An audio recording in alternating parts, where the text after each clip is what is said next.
Bismillahirrahmanirrahim. Assalamu alaikum to everyone. Kindly all students recite Darud Sharif. After reciting Darud Sharif, recite Rabbi Zidni Ilma with translation.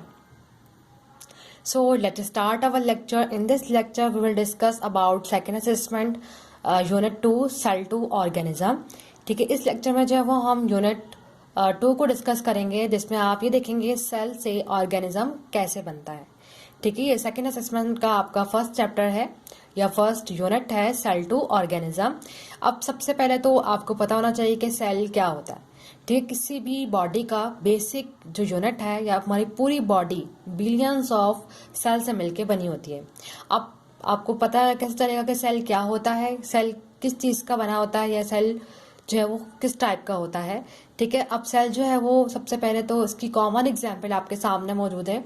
जैसे for example अगर हम कोई building बनाते हैं, ठीक है, बिल्डिंग बनाते वक्त सबसे पहले क्या चीज़ इस्तेमाल की जाती है, ब्रिक्स, ब्लॉक का इस्तेमाल किया जाता है. फिर उसके बाद उस पर सीमेंट वगैरह जो भी चीज़ें चाहिए होती हैं वो हम उस पर डालते हैं. इसी तरह जो हमारी पूरी बॉडी है वो भी किस चीज़ से मिलकर बनी है, सबसे पहले सेल से ही मिलकर बनी है. सेल है, सेल के ऊपर फिर टिश्यूज आ जाते हैं. ठीक है, टिश्यू के ऊपर उसके बाद एक ऑर्गन बन जाता है, फिर पूरा एक ऑर्गेनिज्म बनता है. मतलब एक पूरा जो है वो अल्लाह ताला ने हमारी बॉडी के अंदर एक निज़ाम बनाया है, पूरा एक सिस्टम बनाया है. और ये तमाम सिस्टम, ये तमाम जो ऑर्गेनिज्म है वो किससे मिलके बना हुआ है, सेल से मिलके बना हुआ है. ठीक है, अब सेल क्या होता है, सेल हमारी बॉडी का बेसिक यूनिट होता है. किसी भी बॉडी का बेसिक यूनिट क्या होता है, सेल होता है. जैसे हम कहते हैं कोई भी चीज़ जो है वो किस चीज़ से मिलके बनी है, एटम से मिलके बनी है. ठीक है, कोई भी चीज़, यानी कि हम चेयर की एग्जांपल लेते हैं, चेयर किस चीज़ से मिलके बनी है, एटम से मिलके बनी है. ठीक है, अब अगर हम बात करें हम ह्यूमन बीइंग की या एनिमल्स की या प्लांट की, तो वो किससे मिलके बने, सेल से मिलके बने. ठीक है, अब सेल क्या होता है, इनका बेसिक यूनिट है, उसे हम क्या कहते हैं, सेल कहते हैं. ठीक है, अब सेल से एक ऑर्गेनिज्म, ऑर्गेनिज्म का मतलब क्या, एक जानदार, यानी कि हम फॉर एग्जाम्पल अपने एग्जाम्पल लेते हैं, हम कैसे जो है वो ग्रो करते हैं, हमारी बॉडी के अंदर सेल किस तरह से बनते हैं, किस तरह से टूटते हैं. ठीक है, इन सब चीज़ों को हम इस चैप्टर में आज डिस्कस करेंगे. सो सबसे पहले जो है वो हम डिस्कस करेंगे यहाँ पर what is cell, sorry differentiate between cell और अ टिश्यू.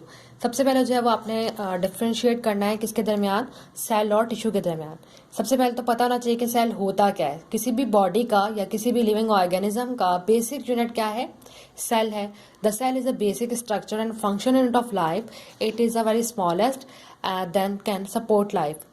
ठीक है, सबसे छोटे से छोटा जर्रा जिसे हम एटम कहते हैं, तो इसी तरह हमारी बॉडी का जो सबसे छोटा जो पार्टिकल है या छोटा जर्रा है उसे हम सेल कहते हैं. ठीक है, और सेल कैसा होता है, basic structure and functional unit है. अब स्ट्रक्चर का मतलब क्या है, कैसा बना हुआ है, यानी कि हमारी बॉडी किस तरह की बनी है. ठीक है, उसके सेल किस तरह के होना चाहिए. जैसे फॉर एग्जांपल आप अपनी आइज़ की एग्जांपल लें. ठीक है, आइज़ के सेल अलग होंगे. इस तरह आई नोज़ है, ठीक है, नोज़ के जो सेल्स होंगे वो अलग होंगे. इस तरह आपके हैंड हैं, फीट हैं, तो इन सब के जो सेल्स हैं वो क्या है, एक दूसरे से डिफरेंट हैं. उन सब का फंक्शन यानी कि उनका सबका काम जो है वो बहुत ज़्यादा डिफरेंट है. और बहुत ज़्यादा स्मॉलेस्ट यूनिट होता है जो किस चीज़ को सपोर्ट कर रहा है, आपकी लाइफ को सपोर्ट करता है. यानी कि हमारी ज़िंदगी की जो सपोर्ट है वो किसकी वजह से है, सेल से ही है. यानी कि सेल जो है वो हमारी पूरी बॉडी को सपोर्ट कर रहे होते हैं. अब टिश्यू क्या होता है, in multi cellular organism many similar cell together to perform a specific function. This group of cells called a tissue. अब टिश्यू क्या होते हैं, द मल्टी सेलुलर ऑर्गेनिज्म. अब मल्टी सेलुलर ऑर्गेनिज्म कौन से होते हैं, ऐसे ऑर्गेनिज्म जिनके अंदर एक से ज़्यादा सेल मौजूद हों. ठीक है, एक से ज़्यादा सेल मौजूद हों, इसका क्या मतलब है. जैसे फॉर एग्जांपल हम अपनी एग्जांपल लेते हैं, हमारी बॉडी के अंदर मैंने आपसे पहले भी कहा कि बिलियंस ऑफ मिलियंस जो है वो हमारी बॉडी के अंदर सेल मौजूद होते हैं. इस तरह आप एनिमल्स की बात करें तो एनिमल्स की बॉडी के अंदर भी बिलियंस ऑफ मिलियन जो है वो सेल्स मौजूद होते हैं. इस तरह प्लांट में भी सेम यही जो है वो टिश्यूज मौजूद होते हैं. तो इन्हें हम क्या कहते हैं, मल्टी सेलुलर ऑर्गेनिज्म कहते हैं. अब क्या होता है, मैनी सिमिलर सेल, यानी कि जब एक तरह के सेल मिलते हैं और वो एक स्पेसिफिक फंक्शन परफॉर्म करते हैं, यानी कि एक स्पेसिफिक काम करते हैं, तो हम उन्हें क्या कहते हैं, टिश्यू कहते हैं. ठीक है, अब जैसे फॉर एग्जांपल आपकी फिंगर है. ठीक है, फिंगर है तो उसके ऊपर छोटे छोटे पोर्स हैं, वो कहलाएंगे आपके पास सेल. अब वो सेल मिलकर क्या बनाते हैं, टिश्यू बनाते हैं. टिश्यू से क्या बनता है, आपकी पूरी एक फिंगर बनती है. ठीक है, फिंगर से फिर आपकी जो है 5 फिंगर्स बनती हैं, थंब बनता है. ठीक है, फिर पूरा एक हैंड बनता है, पूरा एक बाजू बनता है. तो मतलब एक पूरा एक ऑर्गन बन जाता है. तो that is called a tissue. ठीक है, अगर आपसे कोई पूछता है कि टिश्यू क्या होता है तो आप क्या कहेंगे कि जब डिफरेंट तरह के सेल मिल जाते हैं और मिलकर क्या करते हैं, एक स्पेसिफिक फंक्शन परफॉर्म करते हैं, उन्हें हम क्या कहते हैं, टिश्यू कहते हैं। ठीक है, स्पेसिफिक फंक्शन का मतलब क्या है कि आपके जो बाजू हैं इनकी जो फंक्शन है, इसका जो काम है वो डिफरेंट है। आपकी आइज का काम डिफरेंट है, आपके नोज का काम क्या है, डिफरेंट है। आपकी टंग, उसका काम या जो है उसका फंक्शन क्या है, डिफरेंट है। ठीक है, वो डिफरेंट क्यों है? जैसे आइज से आप देख सकते हैं, नोज से आप स्मेल करते हैं और टंग से आप क्या करते हैं, टेस्ट करते हैं, जबकि हैंड से क्या करते हैं, आप मूवमेंट करते हैं।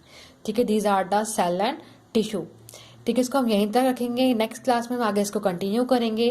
20 जनवरी से आपके जो है वो मिड टर्म जो है वो स्टार्ट होंगे। सो होपफुली कि आप जो है वो अच्छे से प्रिपरेशन करें। Thank you for watching. अल्लाह हाफिज़।